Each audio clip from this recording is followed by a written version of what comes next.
नमस्कार दोस्तों, आप लोगों ने इतिहास कई बार पढ़ा होगा और दुनिया के कई देशों में ये घटना हो भी चुका है। दोस्तों, पहले राजशाही था, राजतंत्र था और अधिकांश रुपये जब कोई राजा 10 साल 15 साल 20 साल राज करता था ना, उसके बाद वहाँ पे कई सारे प्रजा विद्रोह करना शुरू करता था। कई तरह के लोग विद्रोह का बिगुल फूंक देता था और राजा का खुफिया एजेंसी था उस समय, उसे कहते थे दोस्तों जासूस।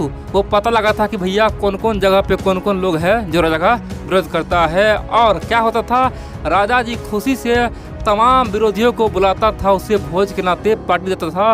और दोस्तों, वो मूर्ख को पता चला कि राजा के ये प्लान है। और बड़ी बात यह है, एक ही बार में तमाम लोगों को जहर दे के, विष दे के मार दिया करता था। यानी कि भोज में बुलाओ और तमाम को ख़त्म करो।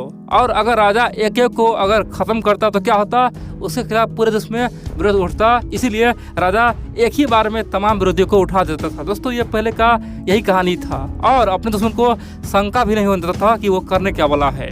आप बोलेंगे तो हम ये क्यों बता रहे हैं। दोस्तों, भारत ने भी अब वही चाल चला है।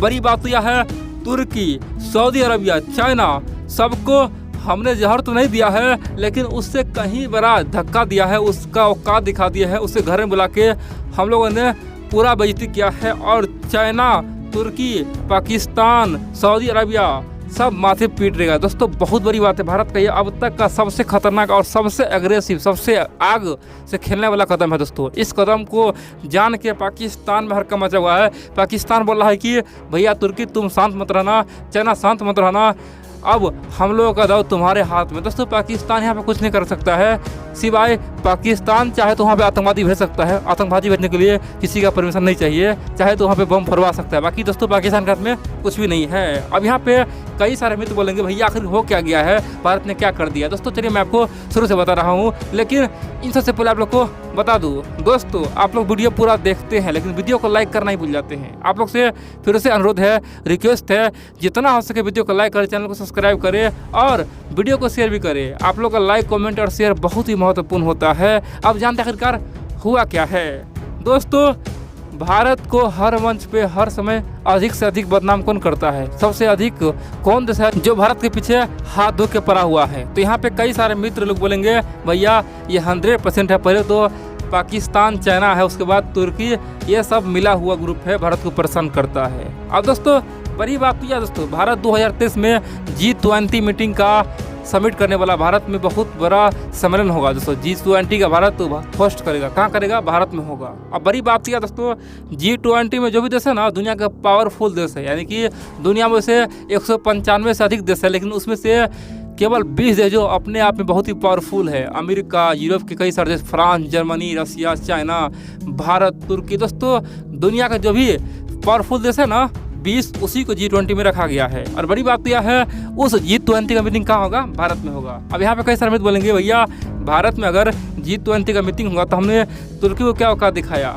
दोस्तों, अगर ये चीज़ अगर दिल्ली में हो रहा है तो कोई दिक्कत नहीं है, अगर यही चीज़ बिहार में होता, यूपी में होता तो कोई दिक्कत नहीं है। लेकिन हम लोगों ने एक मेगा प्लान बनाया है। प्लान यह है कि G20 का बहुत सारा मीटिंग, यानी कि दिल्ली में तो होगा ही, साथ में जम्मू कश्मीर होगा, यानी कश्मीर में जाके ये मीटिंग होगा। दोस्तों, इससे पाकिस्तान से लेकर पूरे तुर्की और चीन में हड़कंप मचा हुआ। क्योंकि दोस्तों, तुर्की तो यहाँ तक कह दिया था कि कश्मीर पाकिस्तान का अभिन्न अंग है और पाकिस्तान के लिए हम कुछ भी करेंगे। और जिस प्रकार से 1920 में 1918 के बाद, यानी कि आज से 100 साल पहले ऑटोमन एम्पायर पे अंग्रेज़ों ने अत्याचार किया था, जिस प्रकार से ऑटोमन एम्पायर में पूरी तरह से बर्बादी हुआ था, वही हाल आज हमारे कश्मीरी भाइयों का है। दोस्तों, ये बात तुर्की के राष्ट्रपति रज्जब तैयब अर्दोगन ने पाकिस्तान में जाके पाकिस्तान के संसद भवन में कहा था कि भैया तुम लोग वही संघर्ष कर रहे हो, यानी कि कश्मीर के लोग वही संघर्ष कर रहा है जो पहले हम लोगों ने किया, यानी कि ऑटोमन एम्पायर। दोस्तों, तुर्की का पूरा नाम ऑटोमन एम्पायर है, ठीक है। वर्ल्ड वार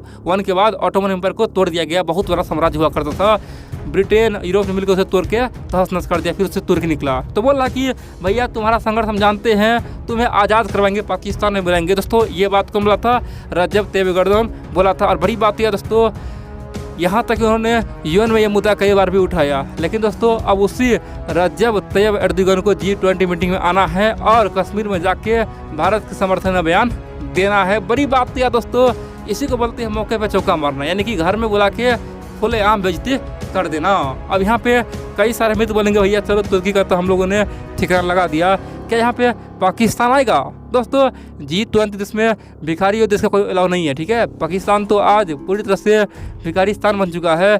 G20 में वही रहेगा जिसके पास पावर है। और दोस्तों पाकिस्तान को G20 में कोई नेता मिलेगा ही नहीं, इसलिए पाकिस्तान चुपचाप अपने घर में रहेगा। आप बोलेंगे फिर चीन, दोस्तों चीन भी आएगा और चीन भी भारत का पावर देखेगा। दोस्तों G20 में आज 20 देश, दोस्तों 20 में से कम 17 देश दोस्तों भारत के समर्थन में, कितना 17 से लेकर 16 देश भारत के समर्थन में है। और पूरी तरह से सब कश्मीर में भारत को लेकर जमकर तारीफ करेगा, भारत ऐसा है, भारत महान है। और बड़ी बात तो यार दोस्तों, जो प्रोपेगेंडा पाकिस्तानी मीडिया, जो प्रोपेगेंडा तुर्की का मीडिया, जो प्रोपेगेंडा चीन का मीडिया, सऊदी अरबिया, दोस्तों OIC कंट्री में 57 देश है, सऊदी अरबिया उसका नेतृत्व करता है, हेड है। सऊदी अरब भी कई बार खासतौर पे कश्मीर मुद्दा पे बड़ा बड़ा ज्ञान दिया है, तो सऊदी अरबिया भी इसमें शामिल होगा और देखेगा कि कश्मीर में कितना शांति है, कितना चैन है और किस प्रकार से धारा 370 हटने के बाद कश्मीर पूरी तरह से खिल गया है। दोस्तों ये यूरोप, अमेरिका, पूरे दुनिया को दिखाने के लिए ये मीटिंग होगा। आप बोलेंगे इससे हमें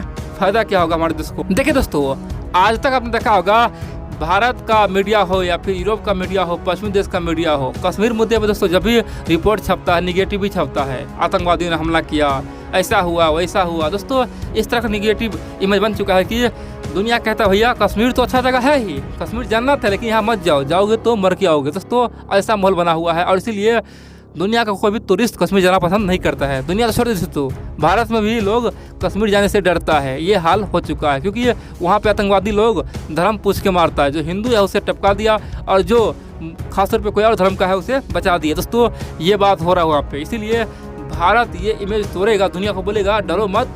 जब दुनिया के 20 बादशाह यहाँ बैठ सकता है, मीटिंग कर सकता है, तो तुम लोग तो सुरक्षित है ही। और दोस्तों कश्मीरी पूरी तरह से इसका समर्थन करने के लिए तैयार है, बोला कि भैया कश्मीर का तो भाग खुल गया। यहाँ दोस्तों कश्मीर में अब खुशी का माहौल छा गया है, लेकिन पाकिस्तानी आतंकवादियों को अब जीना हराम हो गया है। वो बोल रहा है कि ये क्या हो गया, मोदी जी क्या कर दिया, इसे रोकना चाहिए। और दोस्तों पाकिस्तान चाह के भी कुछ नहीं कर सकता है, इसको बाइकआउट भी नहीं कर सकता है, नहीं कुछ किसी को ज्ञान दे सकता है, क्योंकि आज अमेरिका ही भारत के पक्ष में है, फ्रांस हो या फिर ब्रिटेन हो या फिर रूस हो, सब भारत के पक्ष में है। केवल तुर्की और चाइना कुछ नहीं कर पाएगा, इसीलिए सऊदी भी आज भारत के पक्ष में। इसलिए पाकिस्तान को चुपचाप ये गेम देखना है, शांति से आराम से उसे देखते रहना है। हाँ हो सकता है पाकिस्तान आतंकवादी भेजने का प्रयास करेगा, लेकिन हमारा आर्मी उसे पूरी तरह से कुटाई भी करेगा, उसका कहानी ख़त्म कर देगा। दोस्तों ये अपने आप में अब तक का भारत के लिए सबसे बड़ा कदम है और ये भी कदम दोस्तों यूरोप अमेरिका के लिए एक संदेश है कि भारत को महाशक्ति मानो। भारत अब वही करेगा जो उसके बस में है। दोस्तों पहले हम लोग कश्मीर का नाम भी लेने से डरते थे, लेकिन अब कश्मीर में G20 का हम लोग मीटिंग करवाएंगे। दोस्तों हम लोग देखो कितना पावर बढ़ चुका है।